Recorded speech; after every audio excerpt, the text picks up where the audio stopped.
Radio कोरापुटर समस्त श्रोता को आम अभिनंदन जनाऊँ। आज एक नियारा पर्व आम आसी पहुँचीचु आम समस्त अति प्रियर सीमांचल दास सार घरे। सीमांचल दास सार को देखिले ही मन पड़ जाए तांकर शिक्षकतार समय, तांकर निजस्व लेखागुड़ी को नहीं से जो भली गीत फांदी दियंती एवं विशेषकर दासकाठिया को व्यवहार करी से श्रेणीगृहर ट्रांजेक्शन टाक किपरि अति सुंदर भाव में पिला पाखे उपस्थापन करें सेगुड़िक आखि आगे भासी जाए।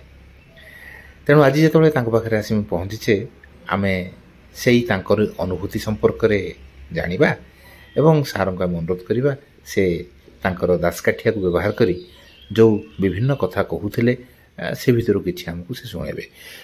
सर आम रेडियो कोरापुटर समस्त श्रोता तरफ आपन को अभिनंदन जनाऊँ। आपणकर यही अवसर प्राप्त जो जीवन चली बर्तमान ताहा आहुरी भल भाव कटू यही आम आशा करुचु एवं आम चाहबू जे आप कौन वास्तव में जो शिक्षकता करने समय किपरि भाव में दासकाठिया को केमि व्यवहार करुले और किभଳି भाव में पिला मानकर पार्टिसिपेशन केमि थिला से संपर्क में जाना चाहिए। धन्यवाद।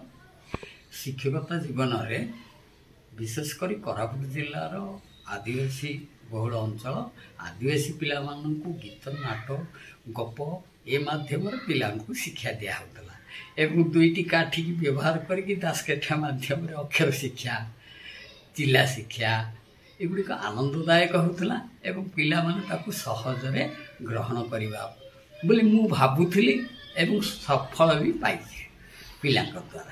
तेज आप दासकाठिया आगु जानी ना शिक्षकता करने शिखिले? ना ना ना ना आगु ना मुझे पिला पाखे देखिली दासकाठिया द्वारा ये भाया हो जड़े मारुले अनुकरण करके मु आरंभ कली अभ्यास कली पिला जोटा कि सहज हम एवं से खुशी हे। तब आप दासकाठिया आरंभ करें बयस के मोर तो शिक्षकता जीवन माने कथा से मोर बयस 33 वर्ष होता एवं निजे पिला सब लगुली पिला केमती सहज शिखे सब लिखुली निजे लिखुली पिला पाखे जेहेतु आदिवासी अंचल आप दीदी कह माने कथा भाषा परजा भाषा पिला शिक्षा करने शिक्षा दान नुह तो शिक्षा देवाई मुझे शिखुली पिला शिखुली। आपन जो गीत गाउले दासकाठिया ऊपर गीत गाउले या कौन आगु लेखाई था ना आप निजे लिखु? नाई नाई नाई मुझे लिखुली एवं पिला आधार में पिला दृष्टि रखी लिखुली लेखिकी मुझे दासकाठिया माध्यम उपस्थापन करुली श्रेणी में पिला मो सहित नाचुले डेउले। तेबे वर्तमान आपनकर जो दासकाठिया व्यवहार करथुले सेते बेले एबे आपनकर जो मॉडर्न इक्विपमेंट जाक एबे स्मार्ट बोर्ड आसीगलानी एसो जगह आसीगलानी से सब क्षेत्र में मध्ये यार उपयोगिता अच्छी बोल भाबुचंती ना कोन? किंतु वास्तव में कहबाकू गले जेते जहा आगकू जाऊ दासकाठिया कथा कहूनी से पाला कथा कहूनी सबू अतीत ही नूतनता आपन कहे वर्तमान पिक्टोरियल मेथड है कंक्रीट मेथड है ये सब जाक कर किंतु से जाइनी कि से शिक्षा धारा जाइनी पिला मन में जहाँ आनंद आसे एवं से माने निजे ग्रहण करती ताकू एक्टिविटी कहते नचेत पिला जिते आग्रह नु एक्टिविटी करके लाभ कौन? तेणु जेते आगू जातु से काठी दीटी आप मारतु श्रेणी में देखिए पिलांकर केमती नाचे से माने केमती गाइबे।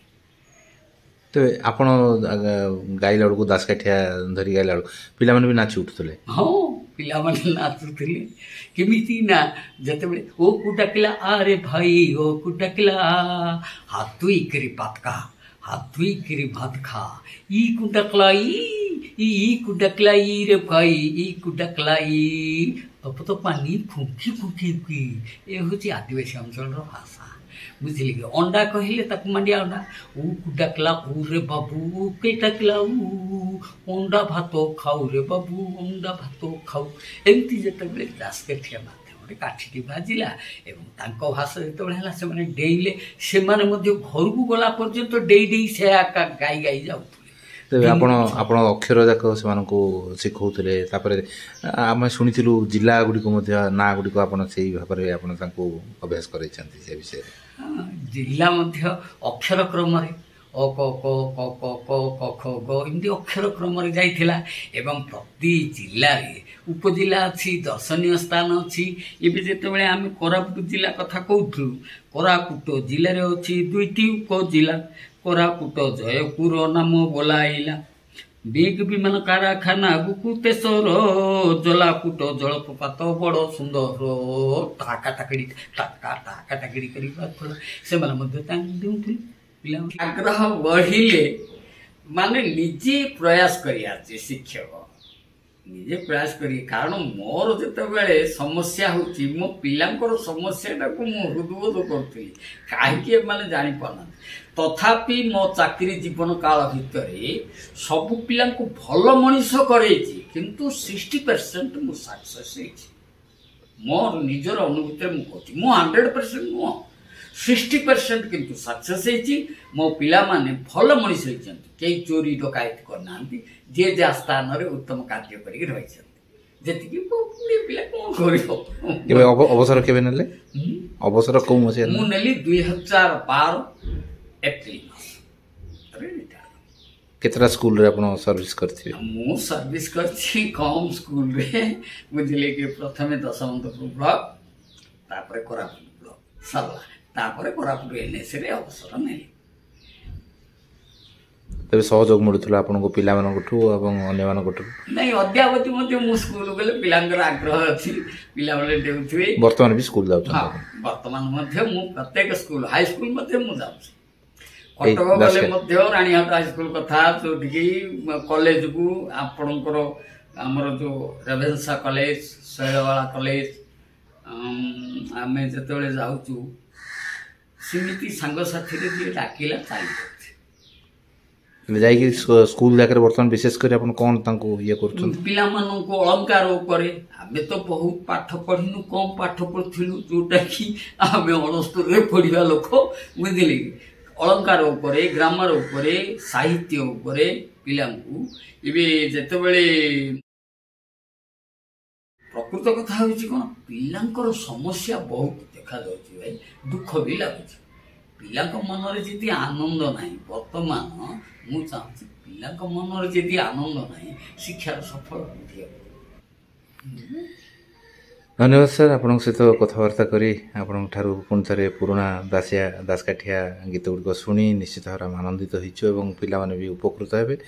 ଆଉ ୟାକୁ ଦେଖୁଥିବା ସମସ୍ତ ଶିକ୍ଷକ ଶିକ୍ଷୟିତ୍ରୀ ମଧ୍ୟ ଅନୁପ୍ରାଣିତ ହେବେ ଯେ କିପରି ଭାବରେ ଆଜିର ଏହି ପରିପ୍ରେକ୍ଷୀରେ ମଧ୍ୟ ପିଲାଙ୍କୁ ଆକର୍ଷିତ କରିହେବ, ପିଲାଙ୍କ ସହିତ ପିଲାଟିଏ ହୋଇ କିପରି ଭାବରେ ସେମାନଙ୍କ ମଧ୍ୟରେ ନୂତନତ୍ୱ ଆଣିହେବ, ନୂତନ ଜୀବନଧାରା ସହିତ ସେମାନଙ୍କୁ ସମ୍ପର୍କ କରିହେବ, ସେସବୁ କଥା ସୀମାଞ୍ଚଳ ଦାସ ସାର୍ଙ୍କ ଠାରୁ ଆମେ ଜାଣିଲେ।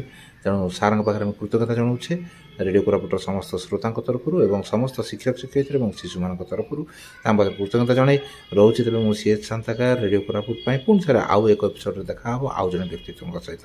ସେତିକି ପର୍ଯ୍ୟନ୍ତ ନମସ୍କାର।